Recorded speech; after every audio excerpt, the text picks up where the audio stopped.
Smart summary Hindi में आपका स्वागत है। तो चलिए आज बात करते हैं एक ऐसी किताब की जो हमारे जीने के तरीके पर ही एक बड़ा सवाल खड़ा कर देती है। एकार्ट टॉले की द पावर ऑफ नाउ।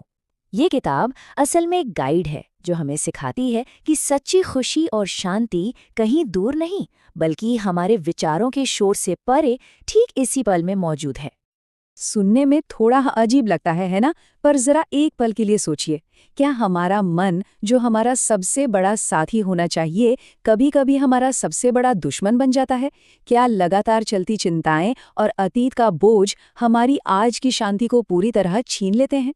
चलिए, आज इसी पहेली को सुलझाते हैं। हम में से ज्यादातर लोग, पता है, अनजाने में अपने ही विचारों की एक जेल में जी रहे हैं। हम या तो अतीत की गलतियों को दोहराते रहते हैं या फिर भविष्य की चिंता में डूबे रहते हैं। और इस सब के बीच वो एक चीज जो सच में हमारे पास है, ये पल, अभी, वो कहीं खो सा जाता है। चलिए इसे समझने के लिए मिलते हैं राहुल से।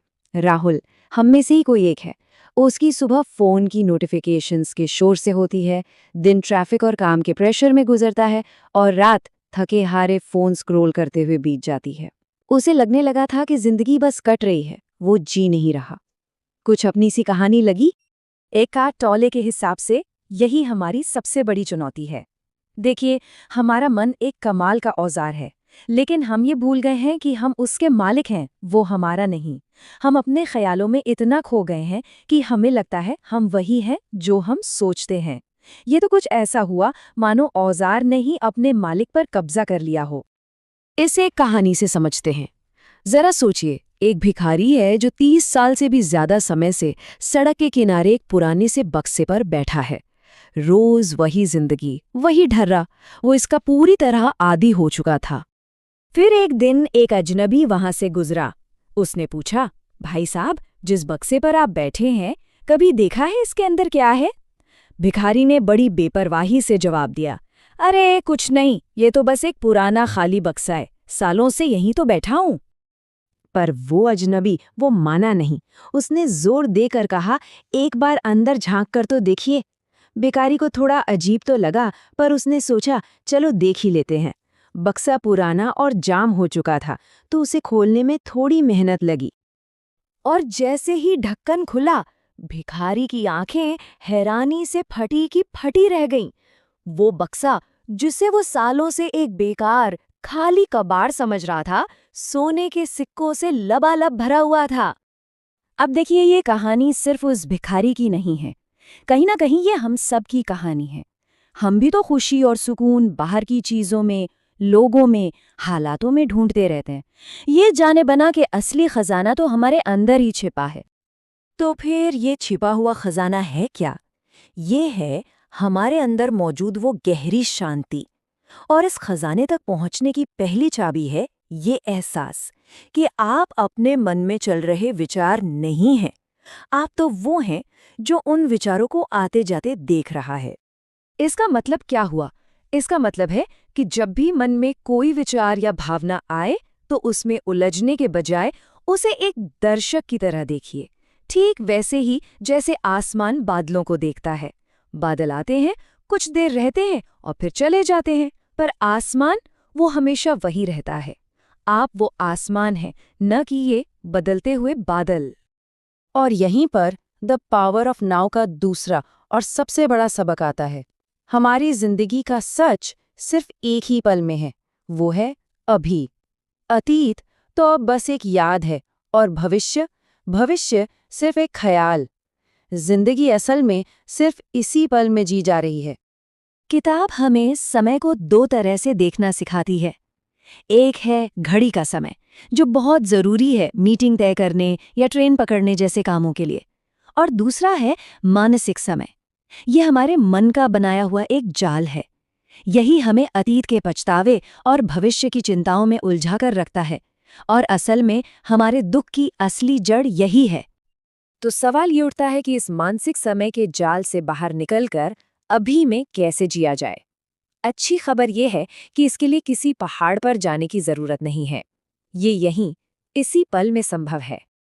किताब हमें कुछ बहुत ही आसान रास्ते दिखाती है, जैसे अपने मन की लगातार चलती बकबक को बस सुनना, उसे सही या गलत ठहराए बिना, अपने शरीर के अंदर की एनर्जी को महसूस करना, अपनी आती जाती सांसों पर ध्यान देना और सबसे ज़रूरी, इस पल को जैसा है वैसा का वैसा ही अपनाना। याद है राहुल, प्रेजेंटेशन से पहले जब उसे घबराहट हुई तो उसने बस अपनी सांसों पर ध्यान दिया और कुछ ही पलों में उसका मन शांत हो गया। एक ज़ेन गुरु ने एक बार अपने शिष्यों से एक बड़ा सीधा सा सवाल पूछा, इस पल में ठीक अभी क्या कमी है? जवाब मुश्किल था, क्योंकि जब हम पूरी तरह से वर्तमान में होते हैं तो कोई कमी होती ही नहीं। सारी कमियां और परेशानियां या तो बीती हुई बातों से आती हैं या आने वाली चिंताओं से। ये पल अपने आप में हमेशा पूरा होता है। चलिए इसे अभी आजमाते हैं। बस एक पल के लिए अपने आसपास किसी भी चीज को देखिए। एक पेड़ हो, एक कुर्सी हो, कुछ भी। उसे कोई नाम मत दीजिए, जैसे सुंदर या पुराना। बस उसे देखिए जैसे आप उसे जिंदगी में पहली बार देख रहे हों। आप पाएंगे कि आपका मन उस एक पल के लिए बिल्कुल शांत हो गया है। और जानते हैं, जब हम इस तरह जीना सीख जाते हैं तो इसका सबसे गहरा असर कहाँ पड़ता है? हमारे रिश्तों पर। टॉली यहाँ एक बहुत ही दिलचस्प कॉन्सेप्ट बताते हैं, पेन बॉडी का, या कह लीजिए दर्द का शरीर। ये हमारे पुराने भावनात्मक दुखों का एक गठजोड़ है जो हमारे अंदर सोया रहता है, और जैसे ही कोई बात चुभती है ये जाग जाता है और ड्रामा और नेगेटिविटी की तलाश करता है, खासकर हमारे करीबी रिश्तों में। वापस चलते हैं राहुल की कहानी पर। पहले जब भी उसकी बहन नेहा कोई शिकायत करती तो राहुल का ईगो तुरंत हावी हो जाता और वो डिफेंसिव हो जाता। लेकिन अब जब नेहा ने अपनी परेशानी बताई तो राहुल ने गहरी सांस ली और बस उसकी बात को सुना, बिना कोई फैसला सुनाए। उसने समझा कि नेहा लड़ना नहीं बल्कि अपनी बात कहना चाहती है। इस एक छोटे से बदलाव ने उनके झगड़े को एक गहरे कनेक्शन में बदल दिया। और अब आते हैं किताब के सबसे गहरे और शायद सबसे मुश्किल सबक पर, समर्पण की कला। नहीं, ये हार मानना नहीं है, बल्कि जिंदगी की लहरों के साथ बहना सीखना है। यही असल शांति की चाबी है। समर्पण को ऐसे समझिए, कल्पना कीजिए कि आप घने कोहरे में रात को चल रहे हैं। ये कोहरा क्या है? ये जिंदगी की अनिश्चितता है। आपके हाथ में एक टॉर्च है। ये आपकी जागरूकता, आपकी प्रेजेंस है।